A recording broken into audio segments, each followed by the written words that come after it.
you good? Fine. Okay. I call to order the Gladstone City Council meeting for September 10th, 2019 at 6:31 p.m. Hello everybody, and I hope you're enjoying this weather change as much as I am. I'm kind of happy that fall's finally here. And today is National Swap Ideas Day, which is to honor the need for collaboration and cooperation. So that's pretty much what we do here at City Council with the help of staff and citizens, and we do what we can to make the city the best that we can. So let's have this meeting and move forward with the spirit of collaboration and cooperation. Tonight, our consent agenda includes approval of the August 13th, 2019 regular meeting minutes, approval of the July bank balances, budget report for period ending July 31st, 2019, approval of the July check register, legal costs on projects, department head monthly reports for August 2019, approval to extend the library director services, and to consider accepting a grant from the Oregon Department of Forestry and Wildlife in the amount of $278,175 for dredging at Meldrum Bar Park. Our regular agenda includes the Gladstone Civic Center project change order request, which is in regards to a change order for the additional soil removal, and engineering services contract with Murray Smith and Associates. I'd also like to mention that we'll be discussing during business carried forward the city attorney services. Tammy, could you please call the roll? Councilor Ripley. Here. Councilor Neese. Present. Councilor Tracy. Present. Councilor Reisner. Here. Councilor Todd. Here. Councilor Mercero. Here. Mayor Stemple. Here. Could everyone please stand for the Pledge of Allegiance? I pledge allegiance to the flag of the United States of America and to the republic for which it stands, one nation, under God, indivisible, with liberty and justice for all.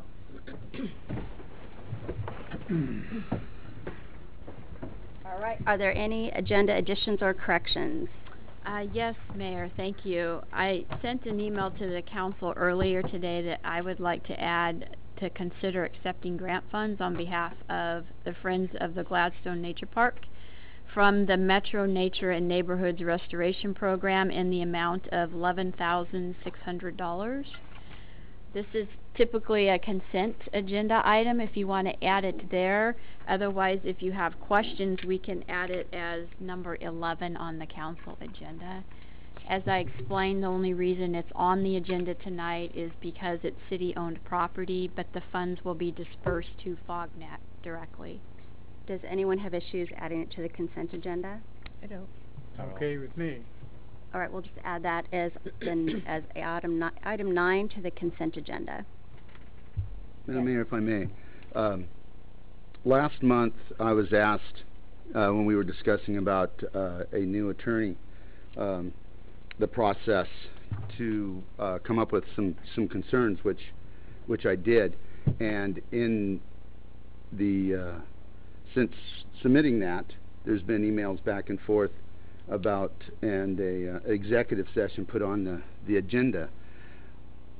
I'm confused as to why we're discussing about our current attorney when the question should be, how do we go about recruiting for a new one? So I was hoping I might be able to get some feedback from my colleagues who are saying, hey, we need to talk about your concerns, when there's nothing really to talk about, because I should have stepped up last week and said, or last month and said that the question isn't about the current attorney, because they've opted not to continue as our attorney, that we needed to start looking forward to somebody else. And so I'm asking that we take the executive session off the agenda. I don't recall that being said, and if I'm misunderstanding, I don't recall the attorney saying they would not be our attorneys anymore. My understanding was, the statement was, we will not abandon you. Right, but they didn't. I don't take that as leaving and that they're giving resignation to not represent us anymore. I never heard that either. So, the statement wasn't made at last month's meeting, but prior to that, when they didn't submit a response to the RFP back in July, that in essence said, hey, we want to move on and separate. That's your opinion. So, well, they didn't submit a response. So what else? So what else does that say? So what's your opinion, that just that they want to come through the back door? I took that as we already have their qualifications since they've been doing it. And But if that you're wasn't doing part of the. something- But if that you have a wasn't part of the. relationship I'm with sorry. somebody, you shouldn't have to go and reprove your relationship or your qualifications with somebody. No, the To RFP, me, if that you RFQ resubmit. was. Can I ask a question? Because if we're talking about an RFQ, it's different than an RFP. So I don't remember. Are we talking about an RFQ, request for qualifications, or request for proposal? We did a request for qualifications. That's different than a Thank you. request for proposal or a request for bid. Right. That's what I've always learned from procurement. So request for qualifications doesn't necessarily mean we're going out and soliciting the business. We're looking for qualified vendors for the business. That doesn't mean that if you don't apply or respond with a request for qualifications, that you're automatically saying, I'm not interested in the business. It's just that you're not interested in giving your request for, you're responding to a request for qualifications. I think they're two distinct different things. I think maybe Gladstone uses request for qualifications in a different manner than I'm accustomed to in procurement, Yeah. public procurement policy. If you look through, I believe it does say request for proposal. And Councilor Reisner, I don't know, I just said, I don't remember whether it Right. was request for qualification or request for Was proposal. a request for qualifications. For sure. That the city. That's the way I remember it. But looking through the, well, I'm pretty sure that it uses RFP and request for proposal back through there. I move we table this conversation and go through the meeting and then get to an executive session, have the conversation in the executive session. So that's my motion on the table. I'll second that because I think that's what we should do. Table it, go into executive session, and then we come out of executive session, and then we bring it forward and make it transparent that way. But I think there's some things that we need to be conscientious of, and you stated also that you would like the letter that you and Tammy had written, that you'd like that to be proposed to the community. Did I misunderstand that? Well, my understanding was you were asking for my concerns, I did. which I responded to. And you did do that, Right, and I yes. appreciate both of you doing that and giving the council an opportunity to review it and go over it. Any So, further yeah, que- it should, to answer your question, Councilman Neese, yes, I believe it should be a public document. I'm very much in favor of transparency in all aspects, unless it's really deemed necessary to be otherwise. Well, I do second Councilor Tracy's motion that he just made. Any other discussion? All those in favor? Aye. Aye. Opposed? No. All right, we will carry forward with the executive session. Thank you, Madam Mayor. Thank you. First item is the consent agenda. Do we have any discussion? Mayor, I move that we okay the consent agenda. And I'll second it. With the addition of the butterfly Yes. garden Correct, grant. thank you for the amendment. Garden grant. Okay, motion was made by Councilor Neese, is that correct? Seconded by Yes. Councilor Tracy? Motion was made by Councilor Neese, seconded by Councilor Tracy to approve the consent agenda. Any further discussion? All those in favor? Aye. Opposed? Consent agenda passed. Any correspondence? I have nothing. All right. First item is the Gladstone Civic Center project change order request. Staff? Thank you, Mayor and Council. I'm going to have our project manager, Kim Knox, from SOJ, and also PNC Construction, Steve Anderson, come up. In your packet, you have a brief memo outlining what's being asked before you tonight. This matter is coming before you because it exceeds my spending authority, and we're going to be talking about the removal of approximately 8,000 cubic yards of soil on the Gladstone Civic Center site. So I'll have Kim go ahead and give a brief overview. All right, thanks, Jackie. So in your packet you have the memo that I put together, a pretty simple memo on a pretty complex process we've been going to over the past several months. But basically, back in 2016, City did its due diligence and conducted an environmental site assessment of the Gladstone Civic Center site. We included that document in the selection process for all the contractors and made that available, and then once PNC Construction was selected as the contractor, they used that as the basis of their preparation of a contaminated media management plan. I won't bore you with all the acronyms that we have to go into with all this stuff, but they put together, so they did their planning for the potential of encountering contaminated soil, which is a standard industry practice that we had them do while they were on site. Lo and behold, they ran into a underground storage tank that nobody knew about. And so they removed that, did all the proper documentation, hauled it off, had the soil tested, and it was a pretty contained removal of the soil around it. Hadn't leaked extensively or any of that sort of thing. That was good news. When the contractor moved to another part of the site, however, there was more, what do we call it, dirty or black soil or some suspicious soil. So PNC had that soil tested, and come to find out that the soil on the site did not meet the DEQ clean fill standards, and it was just barely above the threshold, although DEQ has not called it contaminated or hazardous, but it does not meet the threshold of clean fill.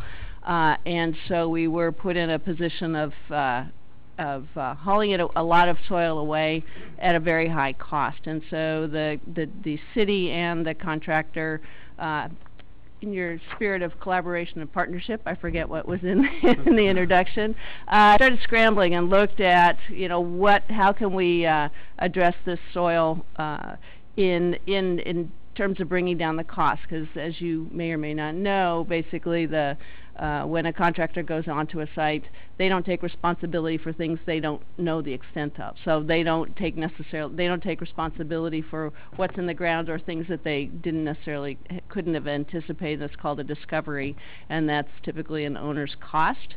So everybody worked together to try to look at different ways to address that soil rather than just hauling it off to as contaminated soil.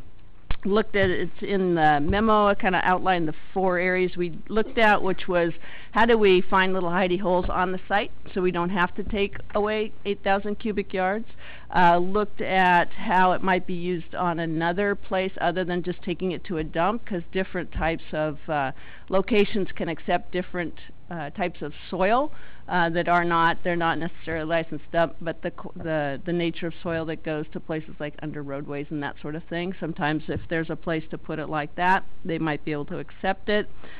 We looked at, and then the disposal at a landfill. And we also looked at different landfills, not just the one that the subcontractor had identified, but other landfills and that sort of thing. And then a combination of all these things. How could we redesign the site and some other things? So after that, went through that process, we had identified an alternative site that we thought was going to be a really a great home run in terms of a place that needed some fill and could accept the site, but then that fell through in May, and so no, that's not when it fell through. It was yesterday it fell through. Yeah. We started in May, so it was last month. It was just in August. So since then, we've now gone back to try to figure out how to problem solve about what to do with the soil.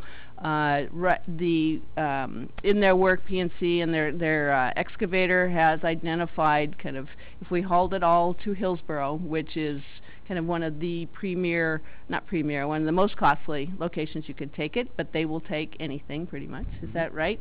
That cost was estimated to be $500,000, and through a series of conversations and discussions, PNC and the city have come to a collaborative approach of PNC being willing to kind of to cap the city's expenditure for this while they try to find less cost options than $500,000. So that the idea is needing some assurances to advance the work and spending the money to start hauling off the soil, but trying to come up with a package of a way that the cost would actually come down. And in the spirit of that, have said to cap the city's exposure for the cost of that soil to $250,000.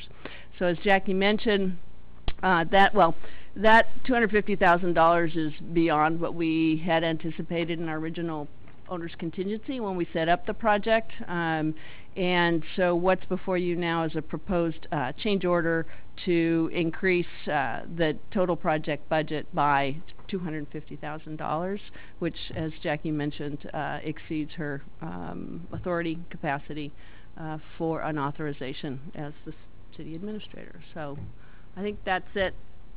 I'll turn it over to Steve. I couldn't have said it better if I scripted this myself. Yeah, So thank you. that's right. But, no, I'm really here to answer questions. We spent a lot of work, collaboration to get to this point to minimize the cost. So as opposed to trying to enhance on anything you've said there, you've outlined it very well. You can answer any questions, how we arrived at the cost, how we arrived at this scenario. My understanding is that not to exceed $250,000. That is correct, sir. And what's the attempt to keep it below that? I will say every attempt in practical has been made, and we're not stopping now. Just to give you a few scenarios, so a week ago we thought we had a really good potential site that disappeared this morning. Another one came up 4 hours later, so now we're pursuing that, and I've also reached out last week to another site that potentially could take that.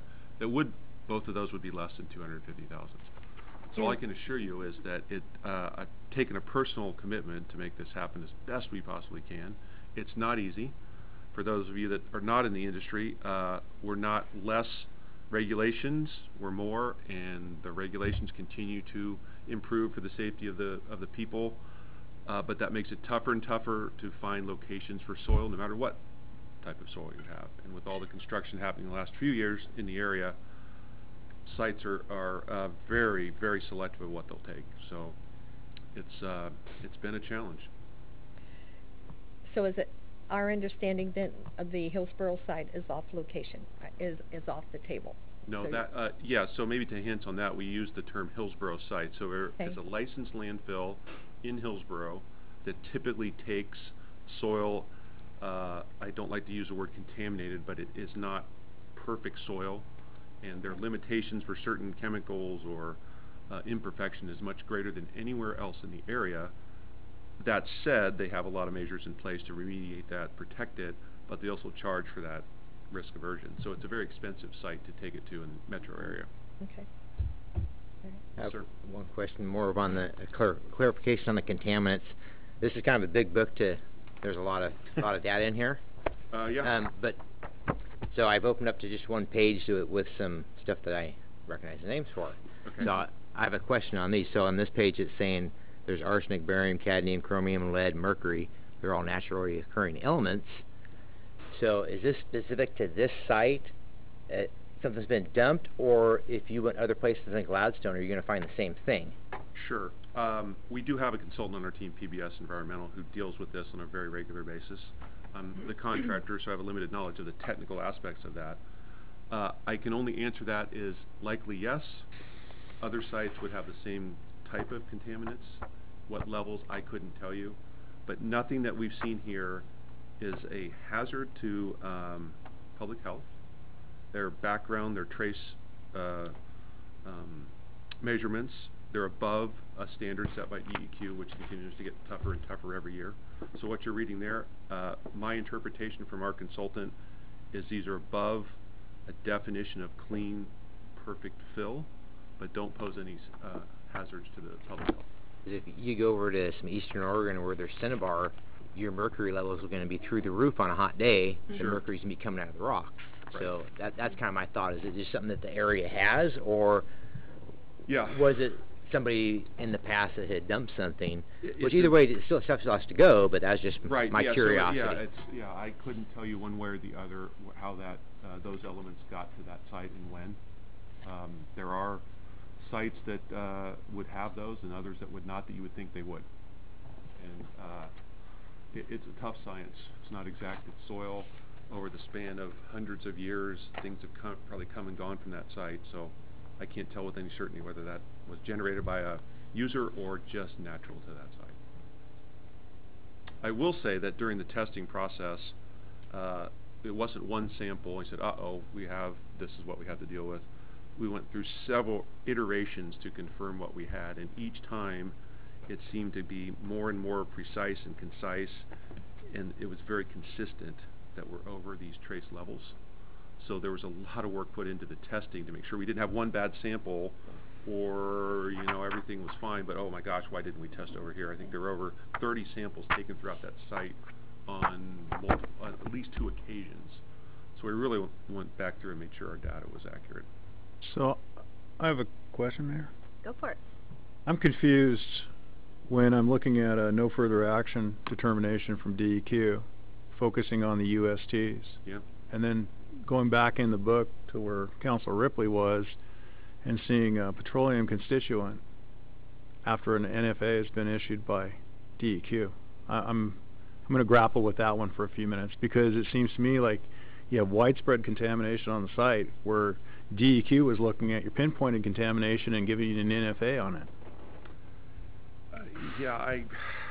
I mean, I'm not asking you for an answer because I'm just confused over the fact that they declared a no further action. It was for our, from our standpoint of frustration. I was really surprised to see this. I would have expected to see, something in the lines of, keep a monitor on the site, make sure that when you're doing, you're exposing non-native and you've got fill contaminants, make sure you're monitoring when you're excavating and looking at this. This is an NFA across the underground storage tanks being removed and remediated. Sure.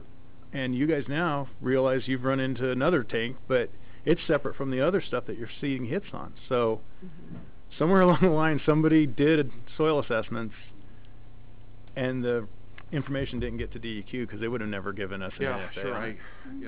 And we I reviewed just that information and used that during our investigation process. So, and I will say this, that PBS has reached out to DEQ on several occasions. Have they reached out to the previous Not to the, no, we have not. environmental company that did this work? Yeah, no, that's not part of It's not in their scope. purview, right? Right. So, be hard pressed to push them to do that. Yeah. It's directed as part of the project team, but we do have a good relationship with DEQ as best we can. Yeah, I understand that, which and I is also good. understand that the clean fuel standards have changed in the last 2 months, right, or 3 months? February of 19 was the last issue okay. we can document. Okay, thank you. You're welcome. I think last question I have, 8,000 yards, that's me, what, 800 10-yard dump trucks? Well, they're usually what's called truck and pup, so you're going to get 20 to 23 yards. So that's a lot of truck. That's a lot of dirt. Yeah, it is. So after you remove all that, are you going to bring more dirt in for stuff you've removed? No, great question. So this is generated by cutting off about a foot over the site to So get it'll it to still grade. leave a lot of contaminants in the ground. Potentially existing soil is going to stay. Whether it's contaminants or not, I don't necessarily know. We don't know what the layer is, how deep. We're not going to go any deeper. The main thing is you're not removing stuff. You're just construction debris, dirt you need to get rid of. Yeah, it's rock and cobble and dirt and soil. You see that pile sitting out there. Yeah, we're going to remove that, which was the normal course of construction. All that was always planned on removing to get off-site. Just non-engineerable soils, correct? Right. It was never intended to be structural fill where you could move it somewhere and build a building. Okay. We knew that from the beginning, and everybody understood that. Any other questions? And we do have comment from the audience also, so go ahead.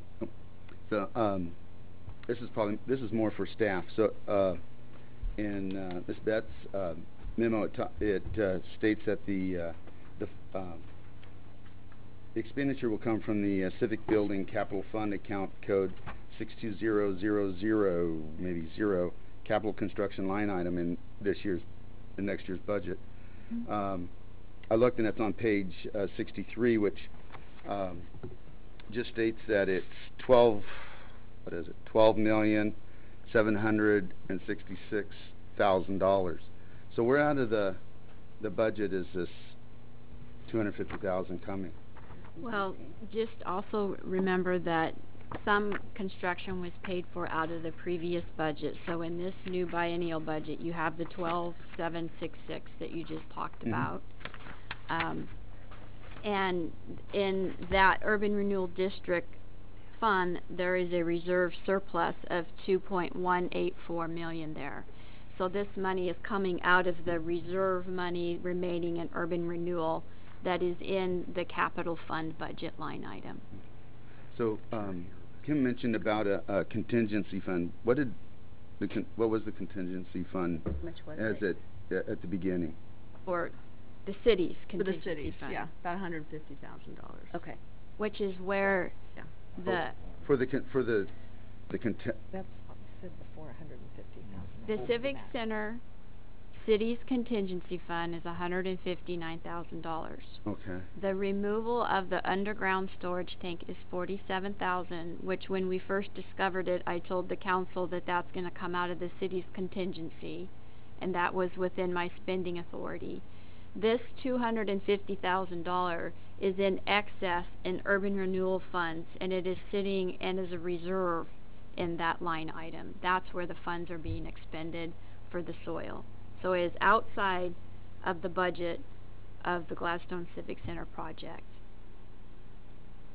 But in using funds that we currently have sitting there, Yes. correct? We are not borrowing money. Okay. However, the state though it does have a says- program where we could borrow at a low interest rate and pay it back over several years, and they also have a one-time $60,000 grant that Kathy Brucker and I are going to be exploring.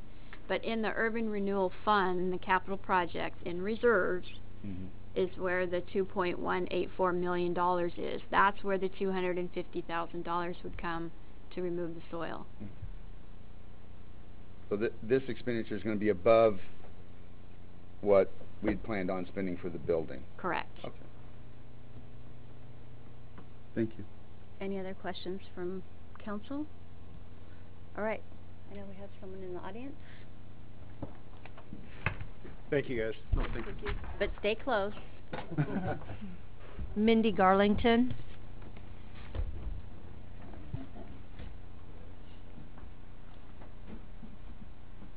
So, where did you come up with the $50,000 that you originally spent to remove the tank? The city has a contingency in the project of $159,000.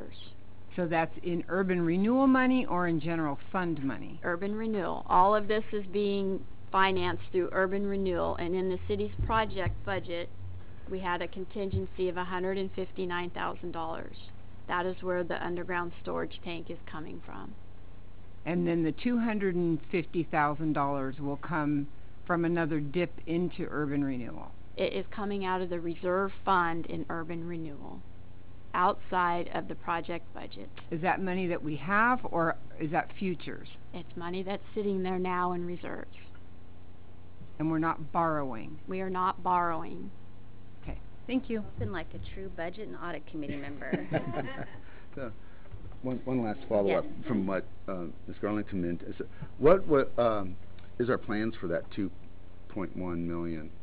That was in excess after we borrowed our money and spent down the $8 million cash.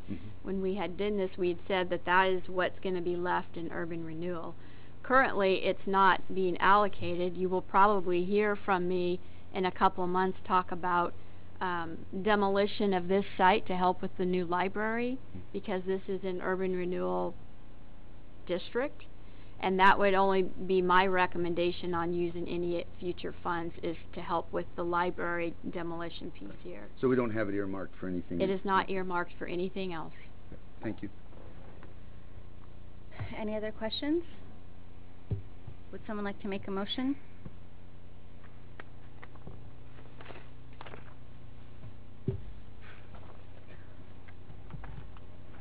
well, then what would you like to do? I'll make a motion, Mayor, that we follow recommended staff action authorizing increase in the guaranteed maximum price in the Gladstone Civic Center contract to allow additional soil removal of approximately 8,000 cubic yards and cost-sharing responsibility that does not meet DEQ's definition of clean fill. To the tune of $250,000. Reimbursement to PNC Construction would occur at a time and materials basis not to exceed the $250,000. I'll second that. Motion was made by Counselor Tracy, seconded by Counselor Neese. Any further discussion? All those in favor? Aye. Opposed? Passed.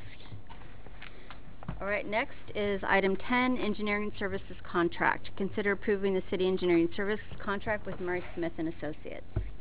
Staff? Thank you, Mayor and Council.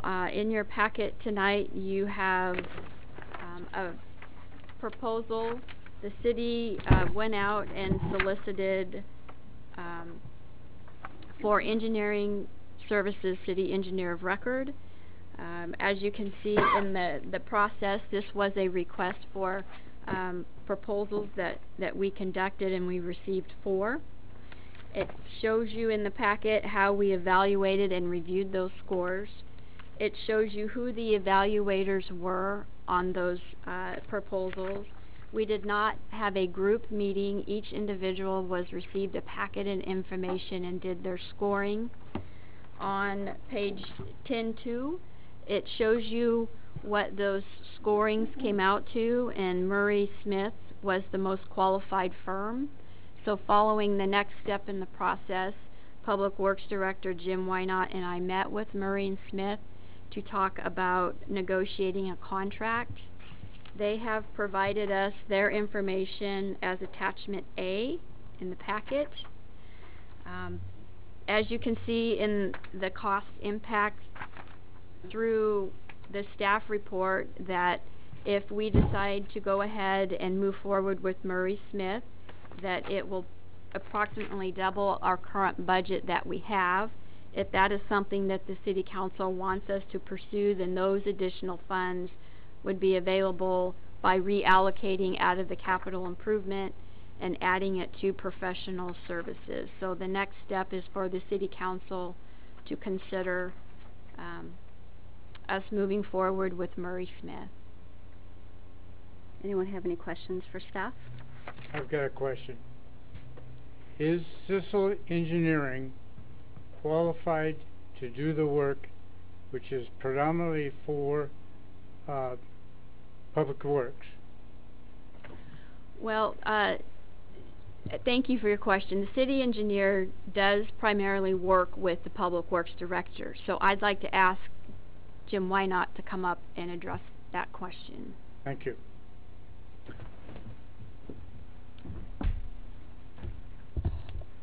Can you ask the question again, please? I wasn't 100% paying attention back there. I was. Oh, okay. I'm saying is Sissel Engineering, who does predominantly, you predominantly work with Public Works. As a Public Works Director, you work with Sissel Engineering. Yes, they work for the city engineer. Works for the Public Works Director. And my question is, are they qualified to do the work they're doing? Yes, they are qualified. Okay. Any reservations? Anything? No. Okay. No. I would say all these firms are qualified technically. It's just how do you rank them on a on a 1 through 4. So yes. Sissel Engineering was qualified number 2. Yes. Okay. Yeah. So we would normally, if we didn't care for the quote, basically from the first outfit, we can negotiate the second one if we like. It's up to the City Council, the majority of what you would like to do. Jim, I have a question for you. Yes. I have a couple questions for you. Okay. First question is, how often do you use them? We use them regularly. For example, on this Clarendon CDBG project, they're out almost every other day at least. Mm-hmm. And so they're inspecting and working with our supervisors on particular stuff. So It kind of goes up and down, but as you can see in our past history, we work them about 325 hours a year. That was our last year's hours, billable hours. And is that them coming here, or do you end up in their office also? Mainly they come, well, with Sissel Engineering, which is what I have the experience with, they're right here in town. They're right 1 block away from City Hall, so it's a combination of both. So we stop by there. He comes to our place more times than we go to his place. And where is Murray Smith located at? Murray Smith is in downtown Portland. So either they got to come from downtown Portland, or you got to go to downtown Portland. Yes. Several times a week. We figured that on an average about once a week over the course of the year, and that's kind of using our best guess to try to come up with what the cost would be, because and the reason why we did that is because there is travel costs, their hourly rate, mileage, and so stuff their like travel that, costs is above this 78 to 84,000. No, it's included in there. So if you look on there? page 10-2, we kind of broke it down based on the engineer and a lesser engineer, travel time, and mileage from where they're at to the city of Gladstone. So that range from 78 to 84, the reason why there's a range is because they have more staff. So they have the engineer that would be the engineer of record, and then they have lesser engineers they could use.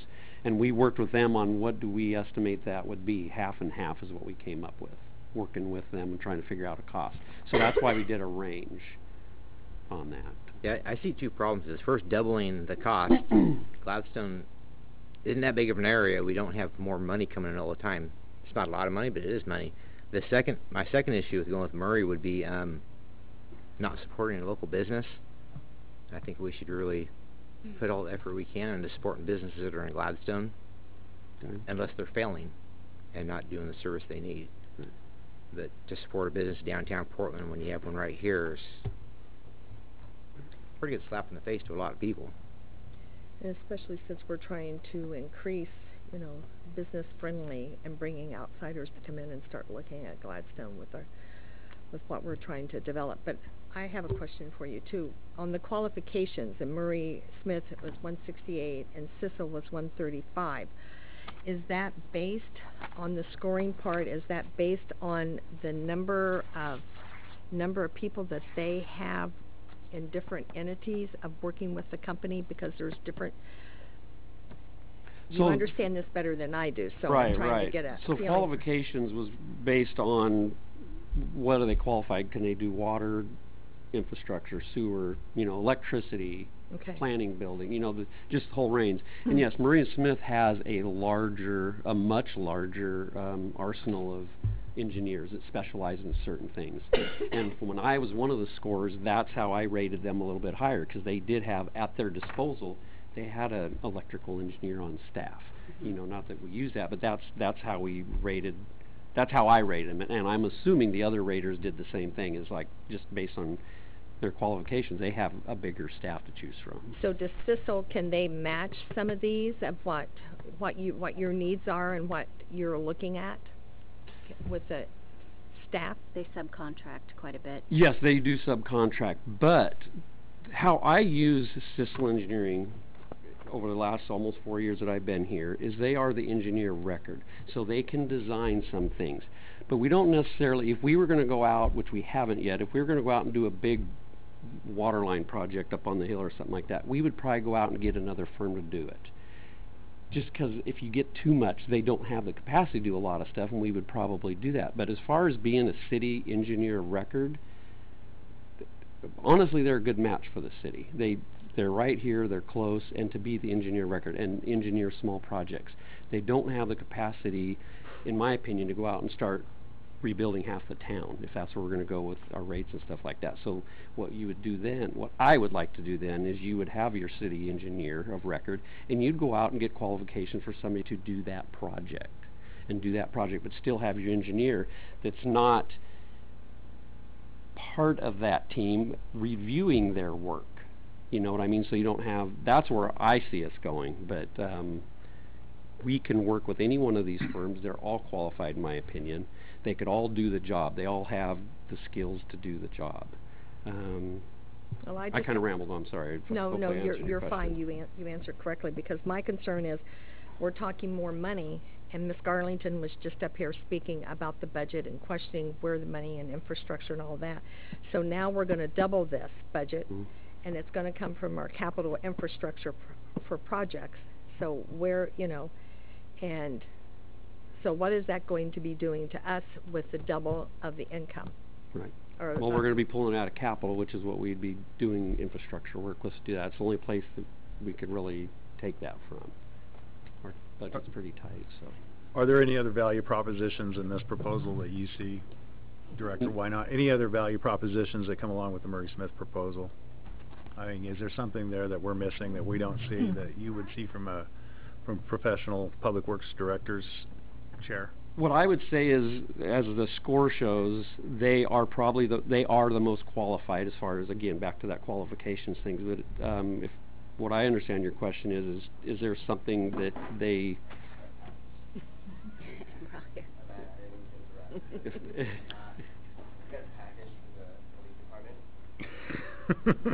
there- And no one's answering. Yeah, I'm just looking for additional value. Right.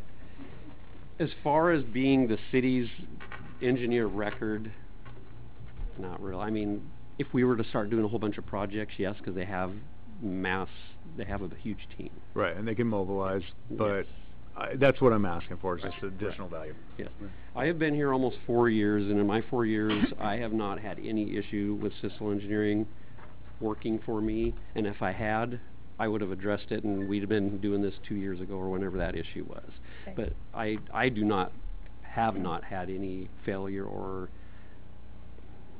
unsatisfied work from Sissel Engineering, Okay. if that's what you're asking. That's kind of what I wanted to hear you say, so Okay. it works. So, Okay. in the memo plus, you just mentioned about negotiation. Can you explain what did the negotiations consist of?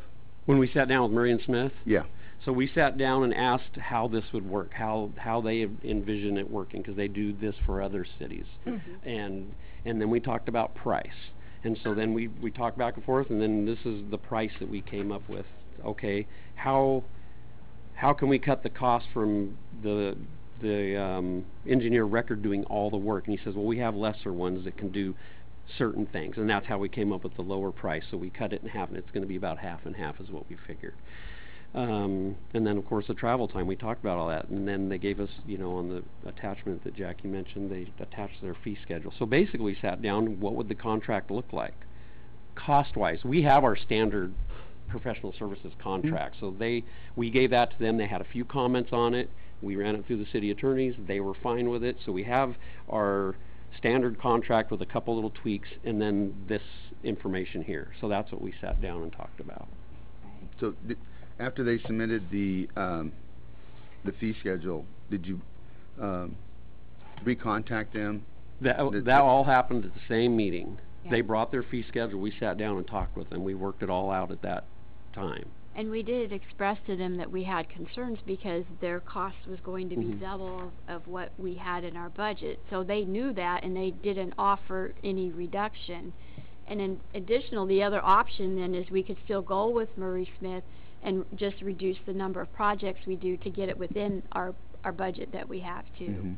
We can do either one of those.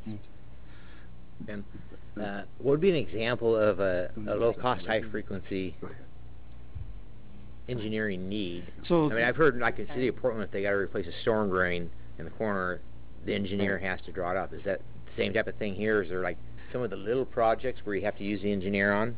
Yeah, so again, what we use our engineer for, this engineer record, is all the development going on, we have to review all their stormwater plans. Even the Civic Center, we had to review all their engineering plans, all the stuff for anything in the right-of-way, we review that. And that's what the city engineer does. Development projects, they review all that stuff. Submittals, all that stuff. So that's the thing that'll be really hard to reduce as far as projects. There's certain things that the city engineer reviews that we're not going to be able to not do. And so those are the hours that we really have been doing lately. For example, this Clarendon project, it wasn't even really calculating this hours. My guess the hours this year will be a little bit higher from that being a big project, much bigger than the one happened on Addie Street 2 years ago, which wasn't in this 325 hours either.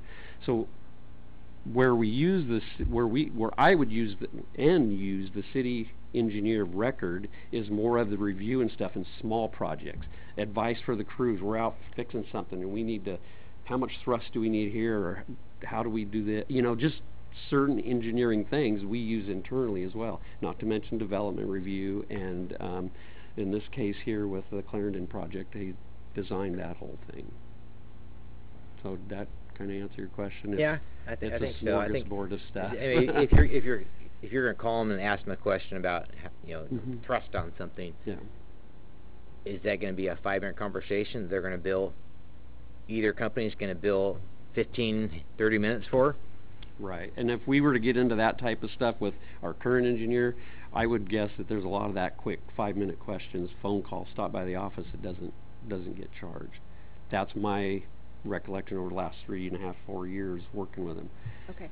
Neil, do you want to finish your question? Sure. So you mentioned about future projects. We're poised to do some major infrastructure here in the next few years. So Sissel's not going to be able to take that on, but Murray Smith could. They could. Yep. And what I would we would have an in-house firm being able to do the review that you were just talking about, plus the big stuff. Right. But then you do get into a situation where if they're doing all the design, who's reviewing it? They can review that inside, but they're of the same firm. I mean, that is probably not a big issue, but can it be? Possibly. So again, like from a public works standpoint, I would like to use somebody like Sissel, close, convenient, very cost effective to do all of our basic stuff. Reviews, be our city engineer record, and do small projects. And if we do get to a point where we're going to go out and start knocking out big projects, we go out and we get an engineer firm on an on-call basis that we can just go to and kind of go through the same process. That's what I would recommend from the Public Works Director. So it'd be probably one of these other. I mean, it could go through the same process. If we were to go with, let's say, Sissel, then it could be Murray Smith or Pace or Tetra. Is that what you're saying? Whoever would apply, we'd go through the same exact process for that. So it'd be whoever would apply. Can I just interject for one quick second? The state law that governs this is called QBS, and that process basically requires the city to go through what you see on the paper to judge these engineers by their qualifications. So we don't get any price information as we're going through that process. When we get those qualifications and they're ranked, then it's our obligation to negotiate with the top qualified bidder, in this case Murray Smith. Our ability to say no to Murray Smith is if we believe that their fees are not reasonable in our sole discretion. We can go back to them and say you either need to lower your fees or we're going to move on to the second person. We could not award a contract to Sissel tonight. So what we would need to do is basically say this is too high, we can't accept these fees, we need to go back to Murray Smith and tell them they either need to lower their rates or we're going to move on to the second bidder. That second bidder in this particular situation would be Sissel, so we'd go negotiate with them, come back. If their fees were too high and we didn't think those were reasonable, then we go to the third bidder and complete that process until we basically either find someone that we can agree to terms with or start the process over again. So the question really before you tonight isn't really about the qualifications of the different firms, because that's already been decided. You already decided how you're going to judge the qualifications when you put out the RFP. The question tonight is, are these fees reasonable? And if they're not reasonable, should staff go back and try to renegotiate with them, or should staff move on to the second bidder? And so that's sort of the way you need to think about this issue tonight. It's not that all these other concerns aren't valid concerns, but we've sort of passed a lot of that process when we did the qualifications and judging of the qualifications. Thank you. Yeah. So, which kind of brings up what I was asking earlier about negotiations. So, what was the conversation when you were We sitting asked them there? for their best price. And that's how we came up with splitting their hours between lower engineers and that's when that conversation came up. And as mentioned, hey, they know our budget. And so did you say, hey, look, is this the best you can do? Yeah. And that's what they said, yes, this is the best that we can do. Right. Yes. Yep. that's when they came up with these lower hourly rates. Here's the best we can do. As far as the rates go? Yes. Well, I know Murray Smith has a wonderful reputation. Just about every jurisdiction around us uses them, except for Johnson City's the only one I found that does not. My only concern with Sisal is on one project where they couldn't make a determination, where it took 5 minutes to actually find the information that they charged $18,000 for it, and said they couldn't find it. But other than that, they're here, they're local. That must have been before my time. I'm not. It was before your time, yes.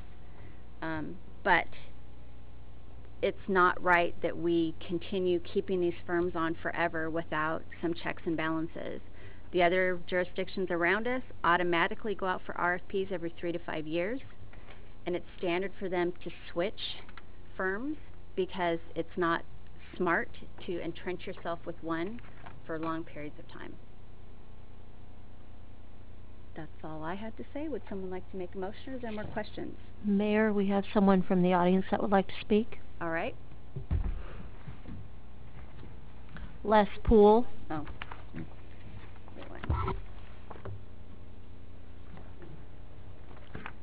Good evening. Les Poole. I'm on the Planning Commission, but I'm here as Les Poole. I'll start by saying that when I'm on the Planning Commission, I always have to go back and see, now, what is it thing that's on the agenda? And I appreciate the clarification. We're considering a contract here, right? Just making sure. And I have concerns about the cost of the contract. Deep concerns, and that's why I'm here. And while I agree with the position that was just reflected by Mr. Wynot, I think that the real issue here is that we've got a contract that I don't think we can really afford or justify. I'm concerned about this action taking place now. I realize this process is ongoing. I'm not here to stop it. But I look at where we're at. We're in the middle of so many projects. There's so much going on. And I agree with the mayor's comments that we need to be careful about being ensconced with the same folks forever. But I find this to be an awkward time. And I think the learning curve and the cost, the actual end cost, with all the knowledge that will need to be learned, all the relationships, all of the back and forth, makes this unaffordable. I have no preference here. I'm certainly not here to say that one company is better than the other. That's already been determined. I just struggle with the amount of money here. And it's true that cities regularly do make changes, but we're a landlocked community pretty much of 12,000 people. And while things are changing, the amount of time that and the return on the investment for everything we're getting here, I just don't see it. I just struggle to see signing this contract. I'd recommend revisiting this, possibly considering it in the future. There's probably some type of deadline where you've got to act, but I just don't see the need here. And if the need is here, can we afford this? And I think the answer is really no. I really do. You know, we just had $250,000 go out the door. You know, we just had $250,000 go out the door.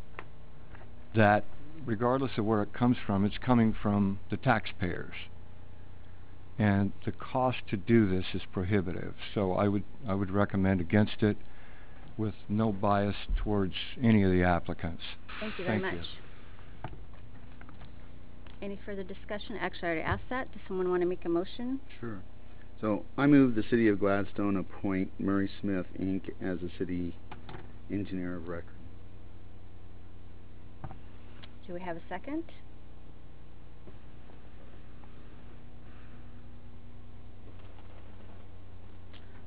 Well, apparently there's no second. Will you withdraw your motion then? We'll change it? Well, it dies. Or it dies? I make a motion that we take the next step that we're required to take, which I would prefer getting a bid quote from Civil Engineering, since they're the second qualified anyway. If we have to ask the other group to, if they want to lower it, that's would be acceptable to me. But So the motion is to take the next steps per Right. contracting law. I'll second that. Motion was made by Councilor Mercero, seconded by Councilor Todd. Any further discussion? All those in favor? Aye. Opposed? Passed. All right, next is business from the audience. And I want to remind people that there's 3 minutes for business from the audience. Madam Mayor, I only have one person for business from the audience, and that is Les Poole.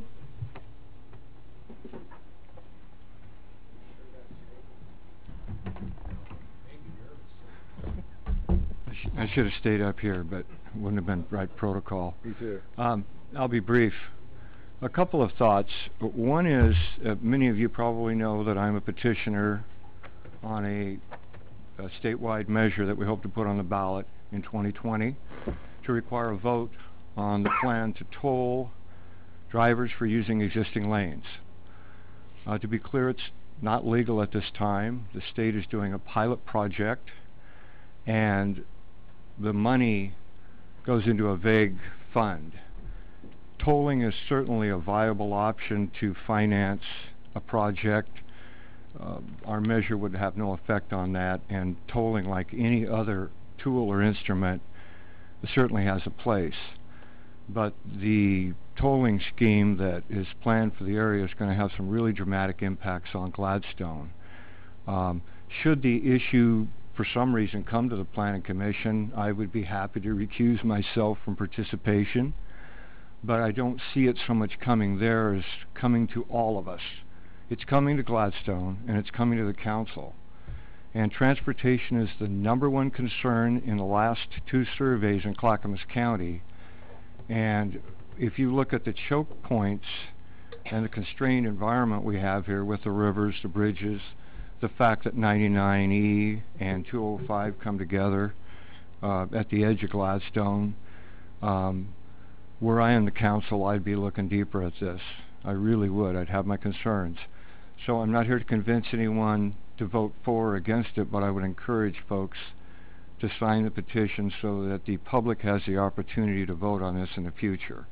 And our goal is to make the ballot for November 2020. My other thought is that in the past we had business from the audience at the start of the meeting, and at one point it became something that was at the end of the meeting. Several months ago, Mayor Stempel announced that we were going to move it to the end of the meeting. Well, what really happened is we eliminated one of the opportunities to speak, which I'm not here to object to that. But I really believe that business from the audience should happen at the start of the meeting. That's a very common protocol.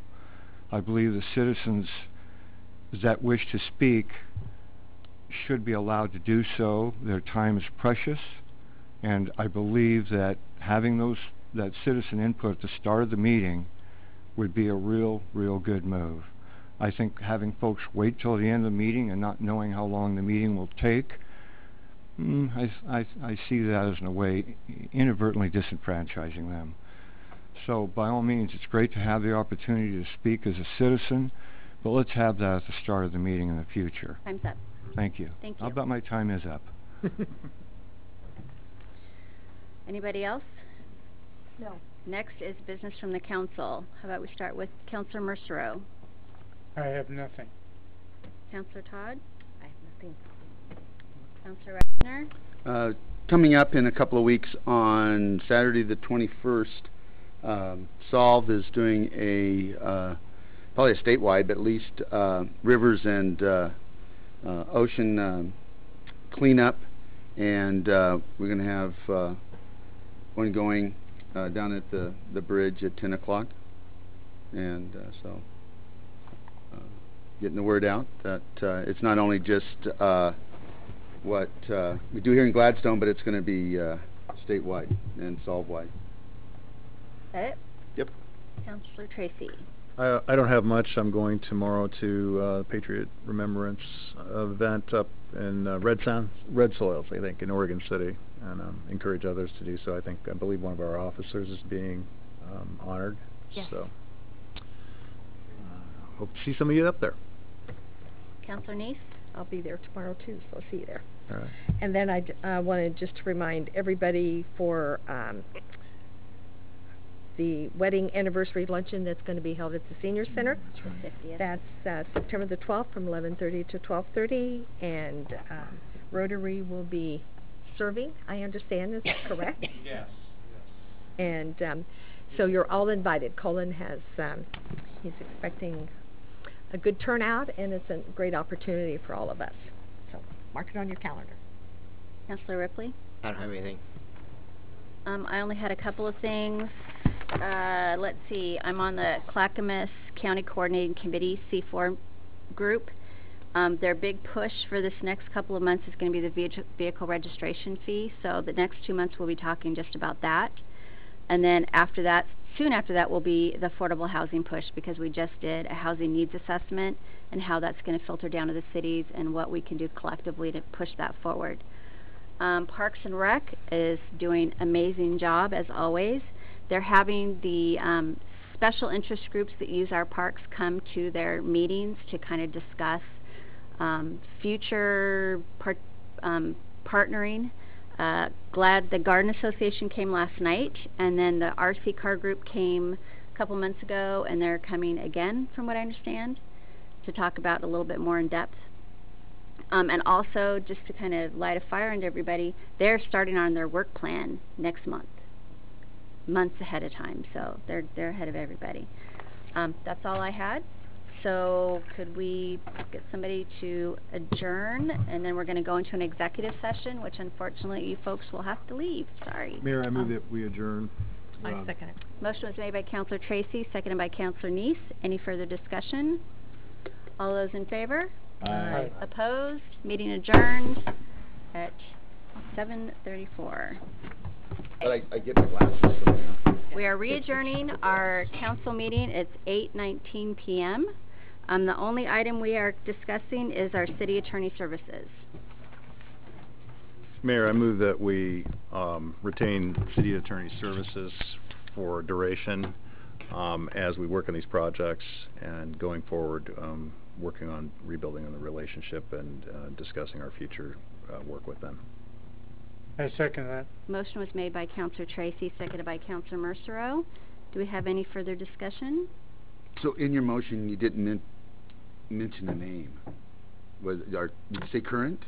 Current, but if you're doing friendly no, amendment that's for fine. BEH, yeah, I'll go Okay, ahead and I didn't catch the current part. yeah, but I'll go with the friendly amendment and accept. Oh, I was just asking. No, I'm good with it. Any additional discussion? All those in favor? Aye. Opposed? City attorney stays, and then I would entertain a motion to adjourn. I move. Oh, wait a minute. Nope. No, I thought we... Something else? We've got people that would like to speak. Have some Oh, last minute? business from the, Oh, I'm sorry. regarding the city attorney. Okay. So you're all good with that? Yeah, no. Okay. You're not. Okay. Okay, the meeting's not adjourned? Come on up. Go ahead, come on up. Pat McMahon. Thank you. Council, Pat McMahon, 280 West Clarendon. I first watched the video last week, or from last week I watched it, and then I just listened to the video second time around. And a couple comments from that Chad made from BEH that were outstanding, I think. Well, the first one is he talks about the staff, and it was the same comments that I've had, which were staff is amazing staff, and I quote him, amazing staff, great to work with, really, and they work really hard. I think what I'd like to talk about for a couple seconds tonight is his concerns that he talked about, and he states that when he looked at it independently, and I came to the same sort of conclusion pretty quickly that I think the rest of the staff of BEH had, and it was their concerns was the trust in our relationship, beating around the bush on significant issues. Gotta take my glasses off. And council is not clear on communication with us about what it is you want and the big gotcha moments. So they didn't mention people, but I'll mention Councilor Reisner is probably the biggest one for the big gotcha moment. So I would ask that you guys try and refrain from the big gotcha moments. The reason no other law firms applied for this city is because they paid attention and watched and did not want to have to deal with this. I think Mayor Stemple also has caused a lot of consternation as well, and I'm disappointed in both of you, but I'm very happy that we are keeping the law firm that we have. Thank you. Thank you. Anybody else? Actually, I do. Natalie Smith.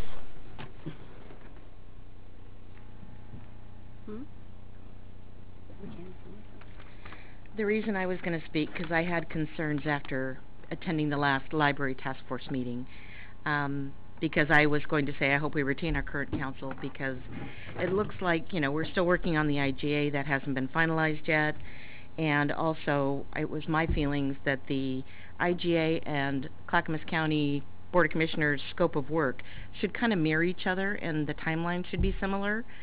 And they put out some dates on the timeline in last week's meeting, so I'm just thankful we're retaining our current council so that we can have their vast knowledge and the history so that we can make this a win-win situation and everything being settled with the county and moving forward with the library. Thank you. Is that it? Mr. Everett? I'm fine. Okay. That's it. All right. Anything else from council? Would someone like to adjourn the meeting then? I'll make a motion, we adjourn. Second. Motion was made by Councilor Neese, seconded by Councilor Tracy. Any more discussion? All those in favor? Aye. Opposed? Meeting adjourned at 8:24. Council,